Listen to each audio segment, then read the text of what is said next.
감사합니다. 네, 오셔서 감사합니다. 그래서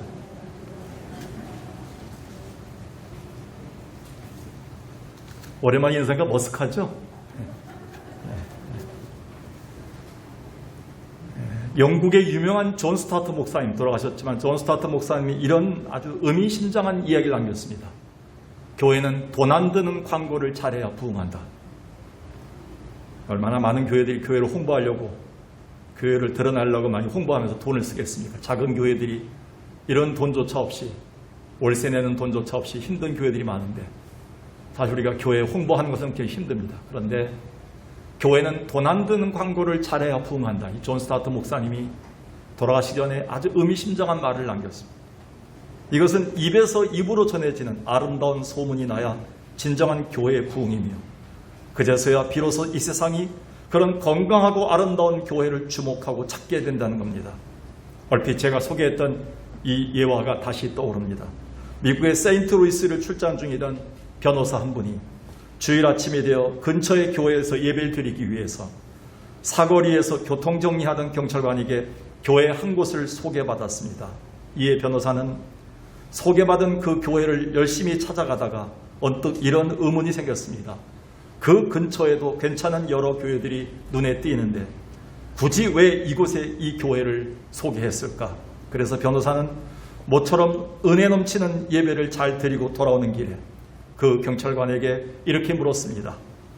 여러 가까운 교회도 있는데 굳이 왜 저에게 그 교회를 소개했나요? 그러자 경찰관은 이렇게 대답했다고 합니다.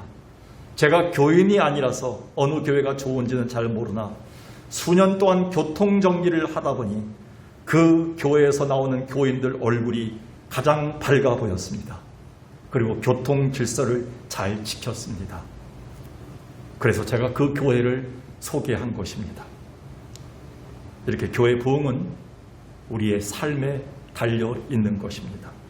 그동안 우리를 고통 가운데 몰아넣었던 코로나 사태는 비록 그것이 우리를 힘들게 했을지라도 우리 신앙의 진면목을 아주 깊이 점검케 했으며 참 신앙은 외형이 아닌 속사람의 변화에 있음을 깨닫게 했습니다. 그와 동시에 지금 우리의 교회와 우리 그리스도인들이 과연 그동안 이 사회에 얼마나 선한 영향력을 끼쳤는가. 또 부끄럽지만 왜 세상 사람들이 교회를 멀리하고 거부하게 되는가.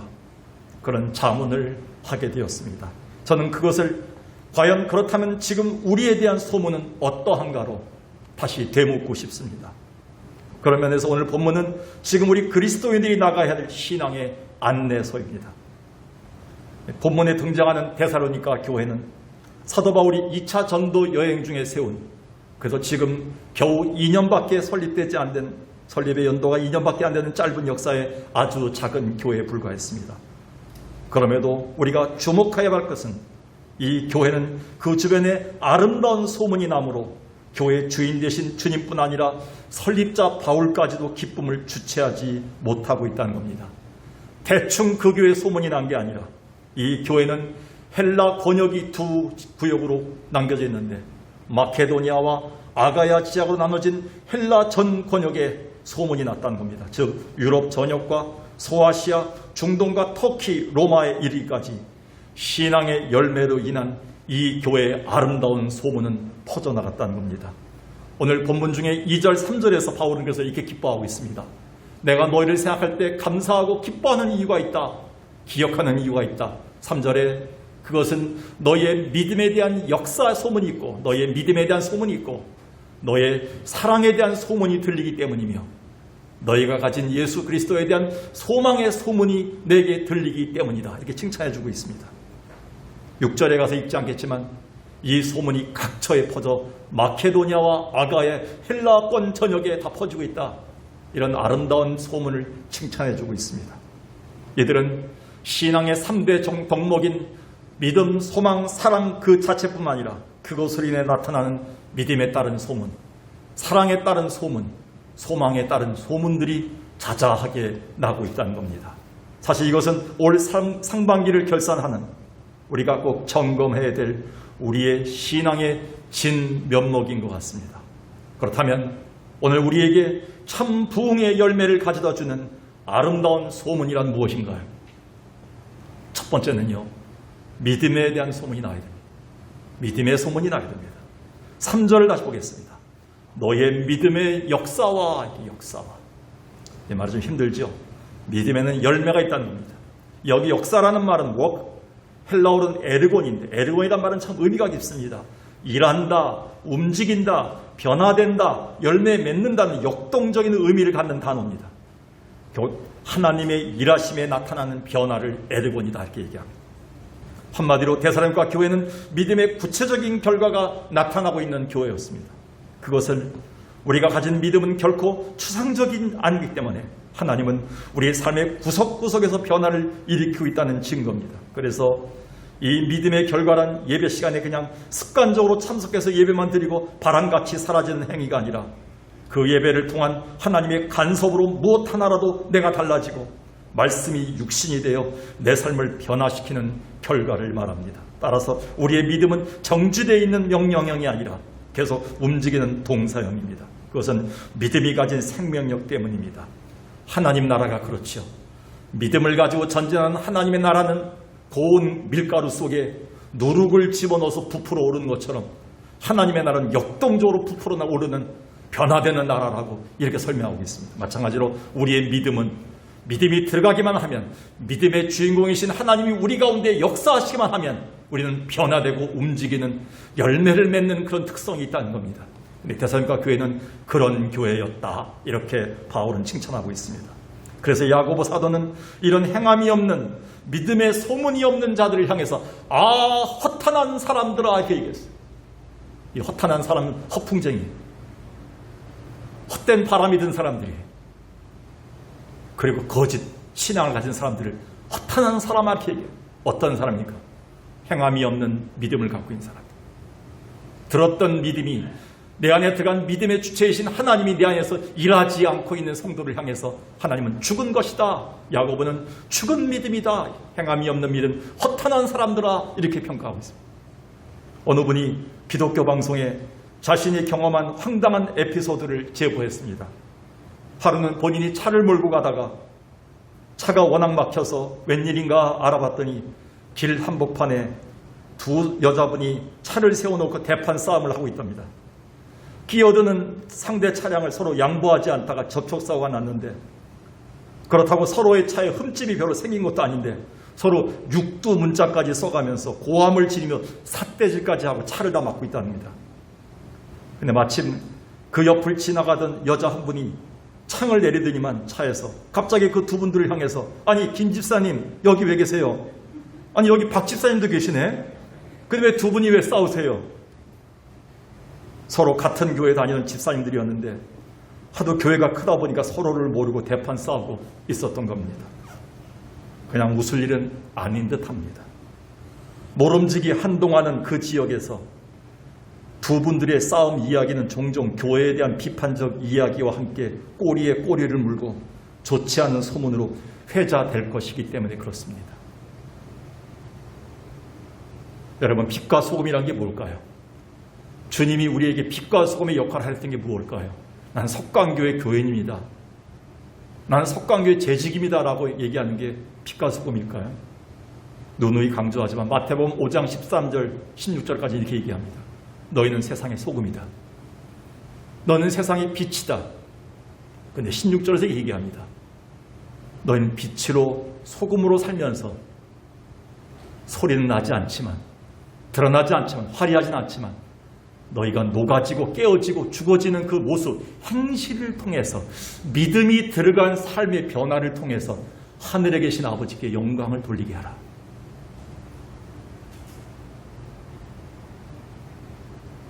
제가 아마 코로나 기간 동안 가장 많이 설교했던 부분이 이 부분이었던 것 같습니다. 저는 이 부분이 옛날에 남의 얘기인 줄 알았어요. 지금 주님은 우리에게 강하게 말씀하시는 건 너희 착한 행실을 보고 하늘의 아버지께 영광 돌려 주변 사람들의 소문이 나서 교회를 찾도록 하라고 이렇게 말하고 있습니다. 여러분은 믿음이 역사하고 있나요? 하나님을 믿음으로 인한 그 열매들이 나타나 속사람을 바꾸고 있나요? 그리고 속사람이 바뀐 여러분의 삶이 주변 사람들에게 알려주고 있나요? 그리고 여러분들이 그 믿음으로 변화된 그 교회를 사람들이 오고 싶어 하나요? 그 믿음의 소문의 진원지를 사람들이 찾고 싶어 하나요? 그게 전도입니다. 마태복음 7장 17절에서 주님 이렇게 얘기합니다. 좋은 나무마다 아름다운 열매를 맺는다. 좋은 행실마다 아름다운 소문을 낸다는 뜻이죠. 그러므로 그들의 소문을 통해서 그들이 진짜인지 내가 아닌지를 판단하겠다. 주님은 이렇게 말씀하셨다는 겁니다. 따라서 구체적으로 데살로니가 교회를 살펴보면 아름다운 믿음의 열매들이 분명히 있었습니다. 오늘 본문 이후에 8절 9절에 보니까 주의 말씀이 저들에게 들어갈 때 저들은 마케도니아와 아가야 두 헬라권 권역에 소문들이 파다하게 퍼졌습니다. 그런데 어떤 소문입니까? 저들이 우상을 버리고 우리의 신앙의 가장 큰 아름다운 열매는 뭡니까? 자꾸 버리는 일이에요. 우리 옛날 저 권사님이 안 그랬는데 저 집사님이 옛날에 그것만큼은 못 버리고 저렇게 꼭 붙잡고 살아서 상처도 받았는데 어느새 저 집사님은 저 권사님은 자꾸 버리네. 그거를 달라졌네. 옛날에 그렇게 부둥켜 안고 고민하고 욕심같이 있었던 것들을 다 버렸네. 우리 인생은 버리는 게 아니겠습니까? 다 버리다가 마지막에 주님 오신 날에 우리의 욕심마저 주님께 드려서 우리가 영과 육으로 거듭나는 부활체 몸을 입는 게 아니겠습니까? 그 버리는 연습을 하는 것이죠. 이 데살로니가 교회는 믿음이 들어가니까 버리는 연습이 일어났어요. 근데 제가 이제 신방 안 한 지가 오래됐습니다. 그런데 옛날에 한 5년 전, 4년 전에 신방에 보면 집에 쟁여놓은 게 많아요. 그 벽장이나 그 선반 위에 보면 하이파이, 뭐 화장지 5년 된 것들 막. 자녀들이 이제 나중에 힘들겠죠. 여러분 점점 이제 주님 나라 가기 전까지 우리는 버리는 연습을 많이 해야 돼요. 단순한 삶을 살아야 됩니다.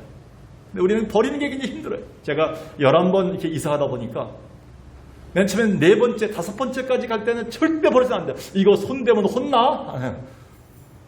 손대면 가만 안 있을 거 했던 것들이 많았어요.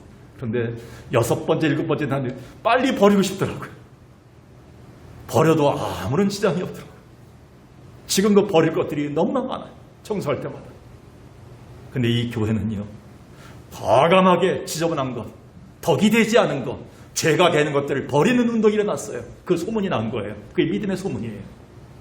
그리고 하나님만 바라보는 거예요. 그 전까지 와서 목사님이 어떤가, 저 권사님이 무슨 말 했는가, 저 집사님 왜 저런가 때문에 굉장히 예배를 보면서도 힘들었어요. 근데 이제 하나님께로 돌아오기 시작했어요. 우리의 중심이 하나님이에요. 그리고 살아계신 참되신 하나님을 섬기기 시작했어요. 봉사는 사람에게 하는 것이 아니라 하나님을 향한 봉사가 비로소 시작됐어요. 이게 바로 믿음이 가져온 선물들이었어요. 이런 믿음의 소문은 아가와 그리고 마케도니아 진영 전부 다 낳기 시작했어요. 올해 딱 절반인 상반기의 마지막 주일인 오늘 우리는 무엇보다도 먼저 우리의 현재 믿음을 냉정히 돌아봐야 됩니다. 특히 이 믿음으로부터 우러나오는 어떤 변화, 즉 이 믿음에 따른 어떤 열매들이 있는가를 점검해 보아야 됩니다. 이게 아마 주님의 최대 관심사일 겁니다. 고린도후서 13장 5절에 주님이 이렇게 얘기합니다. 너희가 믿음이 어떤가를 한번 점검해 봐라. 과연 너희 안에 예수 그리스도가 계신가를 한번 점검해 봐라. 예수가 있다면 예수 그리스도는 역사하고 변화하고 움직이는 분이기 때문에 뭔가 변화가 나타날 것인데, 변화가 나타나지 않는다면 너희 안에 예수가 있는가를 한번 점검해 봐라. 오늘 우리의 믿음을 점검함으로 다시 믿음의 아름다운 소문이 남으로 부흥의 열매가 되길 주의 이름으로 간절히 축원합니다. 두 번째는요, 사랑의 소문이 나야 합니다. 3절을 다시 보면 너희의 믿음의 역사와 사랑의 수고와 이렇게 얘기합니다. 특별히 여기에 사랑의 수고라는 말은 우리가 생각하는 것 이상으로 훨씬 더 깊은 의미를 갖고 있습니다. 여기에 수고에 해당하는 헬라어 코포스, 이 코포스는 매질을 당하다, 구타당하다는 의미가 강합니다. 그런데 이 말은 영적 의미로 쓰여졌습니다. 교회와 성도들을 섬길 때 보면 반드시 우리는 애통할 때가 있어요. 가슴 칠 때가 있어요. 자기를 칠 때가 있어요. 남을 치는 게 아니라 자기를 치고 자기를 구타하고 자기를 아파하는 때가 있어요. 그게 사랑의 수고예요. 그게 바로 아름다운 소문이 나야 돼요. 근데 우리는 그것을 마다해요. 힘들까봐, 욕먹을까봐, 상처받을까봐, 누가 무슨 말을 할까봐 우리는 두려워서요. 교회를 떠나거나 아주 일을 맞지 않거나 교회에서 아무것도 하지 않는 분들이 많아요. 아니오시다. 데살로니가 교회는 오히려 이 사랑의 수고에 대한 소문으로 하나님의 이름이 높여진 거예요.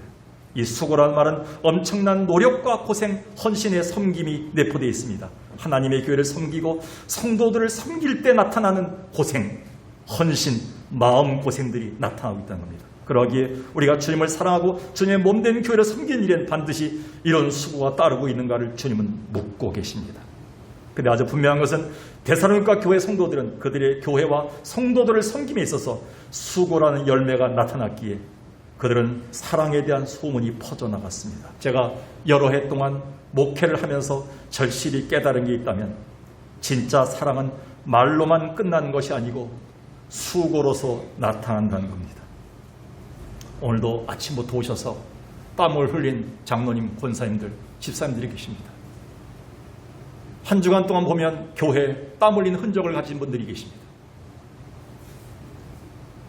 화려한 입술로만 포장된 사랑과 섬김은 상처를 남기지만 몸과 손으로 나타난 사랑의 수고는 아름다운 여운을 주고 울림을 주고 감동을 줍니다. 그리고 이 소문은 곧 사방에 퍼져나가게 됩니다.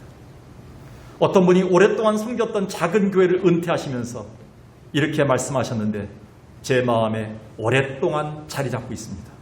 그분은 이렇게 얘기했습니다. 은퇴 자리에서 주님의 거룩한 몸인 교회는 재직들의 습기를 먹고 자라고 부흥한다. 그것은 재직들이 흘린 눈물과 피와 땀인데 주님이 먼저 교회를 세우기 위해 다 쏟으신 습기이다. 여러분 이 3대 습기를 갖고 계십니까? 교회를 섬기기 위해서, 전도회를 섬기기 위해서, 목회자를 섬기고 여러분의 귀한 하나님의 몸된 그리스도를 섬기기 위해 섬겼던 그 흔적 속에 여러분 땀과 눈물과 피가 배어 있습니까? 그것이 배어 있는 교회는 반드시 부흥한다. 이렇게 성경은 얘기합니다. 김남준 목사님이 쓰신 교회와 그리스도의 남은 고난이라는 책이 있습니다. 저자는 말씀을 묵상하다가 골로새서 1장 24절에 나는 이제 너희를 위하여 받는 괴로움을 기뻐하고 그리스도의 남은 고난을 그의 몸된 교회를 위하여 내 육체에 채워놓으라. 이 말씀 앞에 은혜를 받고 이 책을 썼습니다. 따라서 교회의 머리이신 그리스도와의 연합을 이룬 성도라면 그들에겐 주님의 몸된 교회를 위해 감당해야 될 수고와 고난이 반드시 남아있다는 겁니다. 그래서 우리가 권사로 부름받을 때, 장로로 부름받을 때, 목회자로 부름받을 때, 석광교회에서 안수집사로 부름받을 때 하나님은 반드시 여러분이 치료해야 될 고난을 남겨놓으셨다는 겁니다. 그거를 바울은 우리에게 그리스도의 남겨진 고난이다 라는 말로 표현해주고 있습니다. 그런데 안타깝게도 현대인들은 교회를 통해 구제와 치유는 계속 바라고 있지만 교회와 이웃과 성도를 섬기는 데서 오는 수고와 고통은 기꺼이 감당하지 않으려 한다는 겁니다. 그렇다면 여러분은 어떤가요? 거룩한 하나님의 교회 직분자로서 지금 이 땅에 교회를 남겨둔 그 고난과 수고에 기꺼이 참여하고 하고 있는가? 즉 하나님의 교회를 섬기고 사랑함으로 인한 오해와 섭섭함, 마음고생, 기분 상한 거, 물질과 시간이 손해보는 거, 피곤함 등을 감내하려고 하고 있는가? 제가 코로나 기 터널을 지나면서 특별히 교회를 위해 계속 기도하면서 우리 교회가 이런 교회가 되었으면 하는 마음으로 기도를 드린 게 있습니다. 지금도 제 새벽 기도 그 노트에 적어 있는 것인데 이것을 한번 적어봤습니다. 구체적으로 저는 우리 교회가 묵묵히 봉사하면서도 기뻐서 어쩔 줄 모르는 사랑의 수고가 마음에 주렁주렁 열리는 교회 되게 하소서. 누가 시키지 않아도 먼저 찾아서 일하면서 그래서 속에서 보람을 느끼는 사랑의 수고가 넘치는 교회가 되게 하소서. 도우고 싶어서 견딜 수 없는 가슴 뜨거운 사랑의 수고가 있는 교회가 되게 하소서. 그래서 이러한 사랑의 소문이 널리 퍼져 누구든지 와보고 싶은 따뜻한 교회가 되게 하소서라는 기도를 지난 2년만 동안 제 새벽기도 노트에 적어놓고 계속 기도를 하고 있습니다. 아마 주님의 간절한 마음이기 때문에 매일 새벽마다 저에게 하나님이 마음을 두드려 기도하게 하시는 것 같습니다. 그런 면에서 미국의 해방운동의 선구자 마르틴 루터 킹 목사님은 우리에게 늘 존경의 대상입니다. 그는 목숨을 건 투쟁을 하면서 여러분 좌절했지만 언젠가 그를 다시 세운 것은 누가복음 10장의 선한 사마리아인의 비유 사건이었습니다. 그것은 당시 사마리아에 있는 유대인들이 상종하지 않는 천민이었기에 강도 만나 거의 죽어가는 유대인을 그냥 지나칠 수도 있습니다. 그것도 쌤통이다. 그냥 지나갈 수도 있었습니다. 그럼에도 불구하고 그는 목숨을 걸고 선한 사마리아인이 뛰어들어서 그 유대인을 고쳐주고 살려줍니다. 그 사건에서 마르틴 루터 킹 목사님은 이런 결론을 내리고 흑인 해방운동에 목숨 바쳤습니다. 사랑의 수고에 뛰어든 것이죠. 그건 뭡니까? 내가 만약 강도 만난 저 사람을 돕지 않는다면 과연 저 사람은 이후에 어떻게 되겠는가? 거기에 마음이 쏠렸습니다. 그런데 그냥 지나쳤던 두 사람이 있어요. 그 당시 당대 예배의 최고자들이고 기도 최고자라고 오랫동안 신앙생활을 잘해왔던 레위인과 제사장은 그냥 지나쳤어요. 강도 만난 이웃을. 그들은 왜 지나쳤습니까? 반대로 생각했어요. 내가 저 사람을 도와준다면 이후에 내가 얼마나 귀찮은 일이 많이 생기고 얼마나 많이 손해보고 불이익을 당할까, 이런 생각을 하고 지나쳤다는 거예요. 주님은 이걸 역으로 생각합니다. 우리가 하나님의 교회를 섬기려면, 복받으려면 너도 가서 이와 같이 하라. 누가복음 10장에서 이렇게 얘기합니다. 가서 너도 이와 같이 하면 복된 자로 내가 쓸 것이다. 너희 가정은 내가 책임져 줄 것이다. 주님은 약속하고 있다는 것입니다. 사랑하는 여러분, 우리가 사랑의 소문이 남으로 참 부흥의 열매가 있기를 주의 이름으로 간절히 축원합니다. 마지막 세 번째는요, 소망의 소문이 나야 합니다. 그 당시 데살로니가 교회와 성도들은 극한 상황에 처했음에도 다시 오실 예수를 바라보는 그 소망이 있었기에 인내의 열매가 나타났으며 그 소망의 소문이 퍼졌습니다. 다시 3절을 볼까요? 너의 믿음의 역사가 있다. 사랑의 수고가 있다. 그리고 우리 주 예수 그리스도에 대한 소망의 인내에 대한 소문이 났다.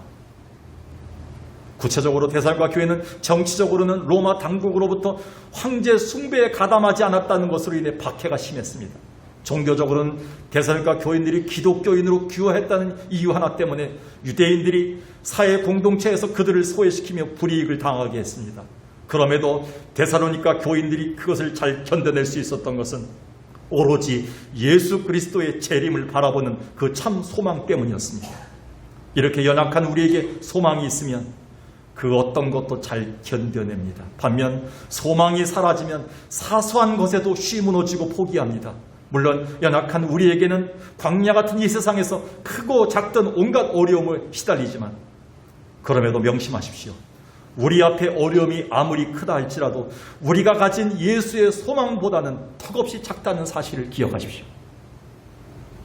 빅터 프랭클이 쓴 죽음의 수용소라는 책이 있습니다. 이 책의 부제가 뭐냐면 삶의 의미를 찾았습니다. 이분은 유태인의 수용소에 수용돼서 매일 죽어가는 현장을 보면서 자기 목숨 하나 건지기도 힘든데 그곳에서 사람들을 유심히 관찰했던 그 기록서가 바로 이 책입니다.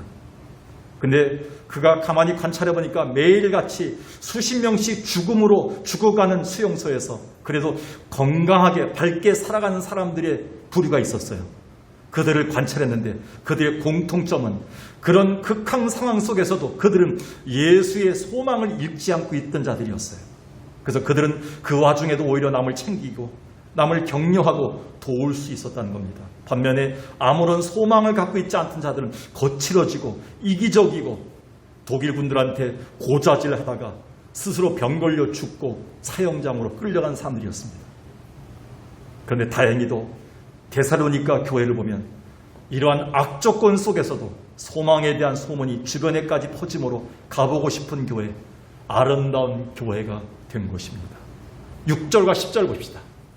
너희는 많은 환난 가운데서 성령의 기쁨으로 말씀을 받았다. 우리 주와 주를 본받은 자들, 본이 됐다는 거예요. 어떤 본입니까? 10절에 보니까 죽은 자를 가운데서 다시 살리신 그의 아들이 하늘로부터 강림하심을 너희가 어떻게 기다리는지와 저 권사님이 그 어려운 숱한 어려움 속에서도 굳건하게 이겨내고 웃음을 잃지 않은 이유를 깨달았다는 거예요. 그것은 뭐냐면 그 안에 예수 그리스도를 기다린 마음이 있었다는 거예요. 그래서 남들은 그렇지 않지만 6.25 동란을 보내고 그리고 춘공기를 보내고 그리고 굉장히 힘든 이 나라의 땅에 어려운 때를 보내면서도 자식을 버리지 아니하고 끝까지 품고 시장 바닥에서 일을 해가면서 자식들과 교회를 챙겼고 교회를 섬기고 기도했던 그 이유, 그리고 그 비결이 있다면 예수 그리스도가 다시 오신다는 소망을 가슴에 품고 있었기 때문입니다. 우리는 그 소망을 대성가 교인처럼 갖고 있기 때문에 꿋꿋하게 여기까지 견뎌온 것이라고 생각합니다. 그래서 이들은 다시 강림하실 예수 그리스도를, 다시 건지실 예수 그리스도를 바라보면서 마음에 소망이 있었는데 그걸 베드로는 산 소망이다 이렇게 얘기했어요. 찬송하리로다. 무엇이 찬송하려니까? 우리가 가진 소망은 잠깐 있다 없어질 돈이 아니에요. 잠깐 있다 없어질 남편의 사랑이 아니에요. 잠깐 있다 없어질 어머니의 사랑이 아니에요. 잠깐 있다 없어질 세상이 주는 위로와 승진이 아니에요. 우리의 자손 대대까지 하나님이 우리의 믿음의 사랑의 소망의 소문을 따라 갚아주실 하나님의 은혜가 담겨진 하늘의 하나님으로부터 오는 산 소망이에요. 이 소망을 가진 자들이 주의 이름으로 축원합니다. 우리는 산 소망을 갖고 있기 때문에 산 소망은 예수 그리스도께서요.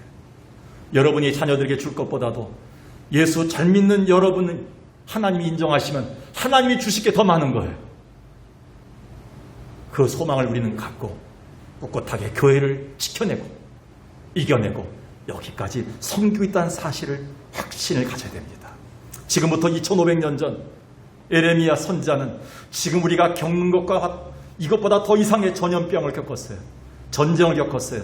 기근을 겪었어요. 질병을 겪었어요. 팬데믹 상황 속에 빠졌어요. 절규해만 했어요. 모든 게 무너지고 모든 것이 멈춘 상황이었어요. 한 절만 봐도 알 수 있어요. 그들은 독한 질병으로 죽어도 아무도 슬퍼하지 않아요. 옆에 사람이 하도 많이 죽어가니까 질병으로 사람들이 울지 않아요. 장사할 곳이 없어요. 새와 땅의 짐승들이 와서 다 핥아먹고 다 뜯어가는 거예요. 그런 세상이 있었어요. 2500년 전에. 근데 예레미야가 무너졌나요? 그 당시 성도들과 교회가 무너졌나요? 아니옵시다.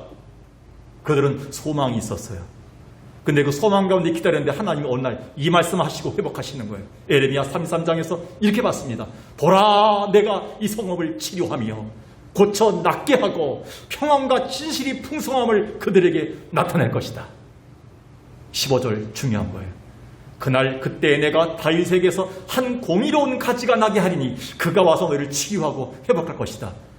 2500년 전 바로 에레미야는 바로 그 후에 오실 예수 그리스도까지 바라본 거예요.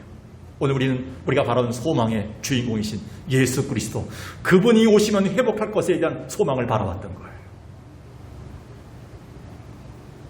모든 것이 멈춰진 상황 속에서 예레미야는 하나님이 다윗에 가지신 예수를 통해 주실 재림과 그분의 회복을 바라보면서 가슴에 산 소망 때문에 꿈꾸고 다시 하나님을 향한 소망이 불듯 일어난 겁니다.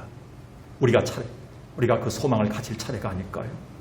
오늘 우리가 이 소망의 아름다운 소문이 나므로 천 부흥의 열매가 되기를 주의 이름으로 간절히 축원합니다.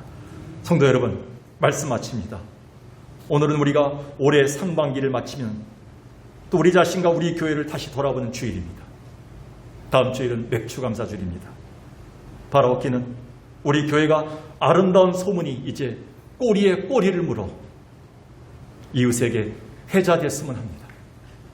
그것도 좋은 소문으로, 마음 넓은 사람들이 있는 곳으로, 따뜻한 집사님들이 있는 곳으로, 오면 누구나 품어지는 교회로 꼬리에 꼬리를 물고 아름다운 소문으로 났으면 좋겠습니다. 믿음의 소문, 사랑의 소문, 소망의 아름다운 소문을 가진 자 되기를 주의 이름으로 간절히 축원합니다.